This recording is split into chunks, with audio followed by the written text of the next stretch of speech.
Hi, I'm Paul Guppy. I'm Vice President with the Washington Policy Center, and this is our regular weekly update of what's going on in Olympia and the work that we're doing and the key issues that are going to be affecting the people of Washington State, and primarily the kind of engagement that we are doing to try to move government policy in a positive direction for everybody. We always need good ideas in government, and Washington Policy Center research team is working on exactly that. So here's the update. We are moving into week 3 of the legislative session in Olympia, which started on January 8th. It's a shorter 60-day session is scheduled, and we are already fully engaged. The first cutoff date for bills is coming up at the end of January, and that first step is a cutoff for bills that pass in committee will still be alive. Any bill that does not get out of committee by the end of this month is considered dead for the session. And that's just how lawmakers organize their work. They have so many hundreds and thousands of bills to work for. They have to have regular scheduled cutoffs that narrows down the number of bills until those that survive end up passing and getting forwarded to the governor. The caveat there is, of course, this is all insider rules. Lawmakers can change the rules anytime they like. Democratic leadership runs both the House and the Senate, and so no bill is ever completely dead until the legislature adjourns. But with that caveat, we know what the scheduled dates are. The next one after committee is bills would have to pass their House of origin, House or Senate. Then the next step is they would have to pass in committee in the other House, and then pass the other House, and then be sent to the governor. So that will be happening in the next few months. But regarding issues, our research staff is engaged, as I mentioned, down in Olympia. We are producing analysis of key bills. We are testifying on bills. We are generally invited by lawmakers themselves to come and speak.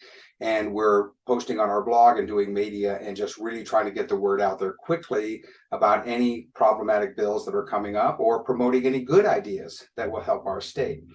What we have found is there is tremendous power in being a courageous and independent organization. The power of telling the truth down in Olympia really works. And our researchers do exactly that. And I'll give one good example.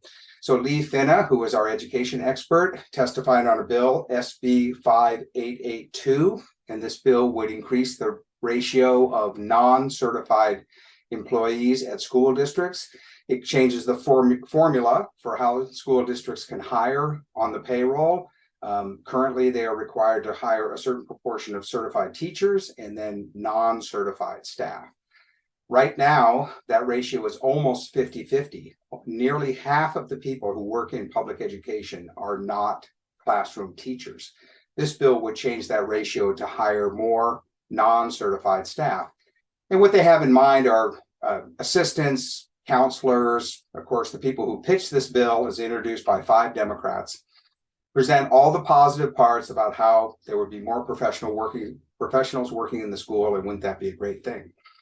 When Leave testified on the bill, she pointed out that this would cut the ratio of certified teachers available to teach in the classroom. The chairman of the committee pointed out, said, wait a minute, where is that text in the bill? And she said, well, if you change the ratio and increase one side, non-teachers, you are by definition cutting the number of certified teachers. This was language that the Democrats had not heard before in how to describe this bill. And we think there's a good chance of defeating it for that reason. They do not like to be put in the position of pushing cuts of teachers. That independent viewpoint was coming from nobody else except us. And yet it's self-evidently true if you look at the text of the bill. So that's an example of how we bring a fresh perspective, and all you have to do is have the nerve to bring that up in committee, to post that online, to distribute that, which we certainly do. And often that changes the direction of legislation. Our point is we need qualified teachers in the classroom to make up for COVID learning loss. We are encouraging lawmakers to move in that direction. Another example of bringing a fresh perspective is another bill that's getting a lot of buzz, SB 5427. This would create a special hotline in the Attorney General's office that people could call in order to report hate crimes or bias incidents, as they're called in the bill. And it's not exactly clear what the purpose of this bill is, because we have a number, it's called 911. Every police department in the state has a non-emergency number that anybody can call in order to report what they think are offenses or crimes. So why would you create a special hotline?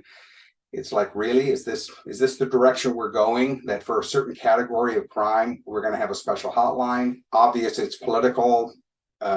Attorney General Ferguson is running for governor.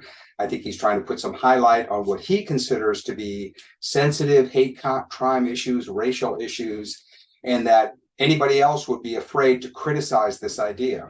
And he doesn't know us, because we have no problem criticizing this idea after reading through the bill. Initially, the way that the bill was introduced is it would offer a reward of $2,000 per incident to anybody who called and reported a friend, a neighbor, a coworker, a fellow student at school. You could report virtually anybody on this tattletale line and report them for committing a so-called hate crime. It even referred to verbal expressions. Again, Leave testified against the bill. She was surprised at how many sort of ordinary Washingtonians had gotten word of this and were also testifying. We published a formal analysis about it and distributed that. What that does is inform everybody about what the bill really does. Almost instantaneously, the sponsors of the bill dropped the $2,000 reward. What do you know? So they got wind of our analysis and immediately changed the bill to take out the most controversial part. The core of the bill still remains a hotline to report hate crimes. It was only considered in one House committee. We'll see what happens after that. But I wouldn't be surprised if this one does not survive the cutoff date. There was just so much negative attention was put on it. And again, the turning point tends to be this core virtue, which is courage. The minute that the left-wing lawmakers see that someone is willing to stand up and talk on what is considered like a real hot button racial issue, when there's common sense people, the Washington Policy Center and others around the state are willing to even speak about this idea and debate it, the other side tends to back off right away. And that's a pattern that we've really seen. Another example is a bill that we're working on has to do with tax burden, SB 5770. This bill would repeal the 1% property tax limit that voters approved in this state back in 2001. This is an idea that we have supported for a long time. We were original supporters of this idea back when it passed. And that's because it provides common sense tax limitation on both local and state government as to how much they can raise the total property tax burden in any given year. Of course, a lot of people will notice that your property taxes, including mine, go up a lot faster than 1% a year. And the reason is because there are other kinds of property taxes, special levies. This 1% limit only applies to what's called the regular property tax. So when local officials say that they're being starved for money, we point out that there are other taxes that they are increasing all the time. This 1% limit is popular. It's voter approved. Shortly after the voters approved it, it was challenged in court and struck down. The legislature immediately came back and reenacted it, put it back into place. And that was a strong bipartisan vote. And that bill was signed by Governor Gregoire. So this is a case of where Democrats and Republicans came together and said, common sense tax limitation makes sense. And it's not even a tax cut. It just slows down how much taxes can go up. As you can imagine, there are some forces in the state that hate this bill. They think that taxes should have no limit and that cities, counties, the state should raise the property tax as much as they feel they need at any time. So this bill that I mentioned would repeal the 1% cap and raise it up to 3%. So that's a 300% increase in how much they could raise the property tax. We are arguing against this. We're saying that the previous policy has been in place for 20 years. It works. It's popular. And here's another idea. It's democratic. It's bipartisan. So we think it just creates division when lawmakers try to overturn a voter-approved policy that is working. The other thing we point out is the state has plenty of money. So state revenue altogether has increased by $27 billion in the last 5 years. We're encouraged because this bill was, we've seen this before. We testified against this bill in the past. The version previously would increase the cap to 5%. Now the sponsors have backed off and they only want to increase it 3%. Still a bad idea, but we see that their side is weakening. They're losing confidence. The last point is we are completely comfortable pointing out that this makes local officials look greedy. It's how much money do you think you need? They do not like to be put on the spot in being told that they're taking so much money from people already, and they look greedy when they're trying to take more. That takes us beyond sort of numbers and budget and percentages and that kind of analysis, and points out the way that people really feel when they see their local city council, county council, and the state government constantly dipping into their take-home pay and increasing the tax burden. We have found that lawmakers don't like to be put in that position either, and that is turning out to be a strong argument as well. So I'll mention two other items real quickly. One is SB 5809. This would provide equalized fair funding for families that choose to attend a charter school. Right now, the state shorts charter school families by about $1,600 per pupil. We have supported bills to equalize that funding in the past. Those have passed, and we think that this bill will pass again too. It has bipartisan support, and again, it's fairness. Charter schools are public schools. They're popular. They provide a very high quality education.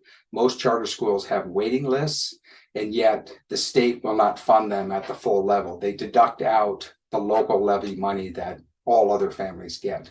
We're hopeful that that bill will pass and again bring fairness to how every student should receive the same amount of funding in public education. And then the last issue I wanted to touch on, because often people get discouraged about the direction of our state. It looks like there's no hope, and that is not the case. We see many examples of bad ideas that fail as soon as they're tested in the public debate. We see positive reforms that pass. But the main encouraging thing for us is we get a real sense of frustration and fatigue from the most extreme far left activists, particularly those who are based in the Seattle area. You might think that they are in charge of everything. They are very frustrated that they can't get more of their radical agenda through, that when the public learns what they're trying to do, and I've described some of those issues, they tend to lose. And then that creates space for positive ideas. There's a greater desire in Olympia for more bipartisan support, and we're hopeful that they'll continue to move in that direction. But we see some positive trends in bringing good ideas to our state. So that's a quick wrap up of what we're working on. And then looking ahead on the calendar, we have our online on the go update on Tuesday, a week after that, January 23rd. And then our Olympia Day event is next week, and that's on the next day, January 24th, Wednesday. That's always interesting for us. We spend the whole day in Olympia. We meet with lawmakers. We meet with the House and Senate caucuses. We're going to present our new updated edition of the policy guide. And it's a chance for us to meet with committee hearings and testimonies as those come up in the afternoon. And then in the evening, we host a reception for lawmakers and staff and guests, including Washington Policy Center members are invited as well. And information about that is on our website. So that's the update, and I will be back again next week with another one. Thank you.